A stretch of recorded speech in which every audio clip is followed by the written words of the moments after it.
வாழை வந்து மாரி செல்வராஜ் அவரே சொல்லியிருக்காரு, தன்னோட வாழ்க்கையில் நடந்த ஒரு விஷயம் 1998-99களில் அவர் வாழ்க்கையில் நடந்த விஷயத்த ஒரு துண்டை அப்படியே எடுத்து நான் படமாக காமிச்சிருக்கேன் அப்படின்னு சொல்லியிருக்காரு. ஒரு ஸ்லைஸ் ஆஃப் பனானா.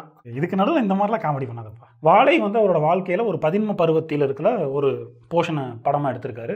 பதின்ம பருவம் தொன்ம வார்த்தைகளை தேடி எடுத்து ஒருத்தர் அகழ்வாராய்ச்சியில் கண்டுபிடிச்ச இந்த இதுலேருந்து சுடுமண் சட்டி கீழடியில் கிடச்சதுல இருந்த வார்த்தைகள் அதெல்லாம் சுடுசோறு. அவரோட பள்ளி பருவத்தில் அவருக்கு நடந்த வாழ்க்கையை தான் அவர் படமாக எடுத்திருக்கேன் அப்படின்னு சொன்னார். ஒரு கிராமத்தில் பொருளாதாரத்தில் பின்தங்கிய நிலையில் வாழ்கிற ஒரு மக்களோட வாழ்வியலை படமாக எடுத்திருக்காங்க. அப்படிப்பட்டவங்க வந்து ஸ்கூலுக்கு போகிறாங்க, ஆனால் லீவ் விட்டாச்சுன்னா இவங்களுக்கெல்லாம் பயம். கேம்ஸ் தான், ஒரே games. Cricket, football, volleyball, kabaddi, கில்லி, கோலின்னு சொல்லி ஒரே விளையாட்டும் மகிழ்ச்சியும் நிறைந்த ஒரு காலகட்டமாக இருந்தது அந்த. அப்படி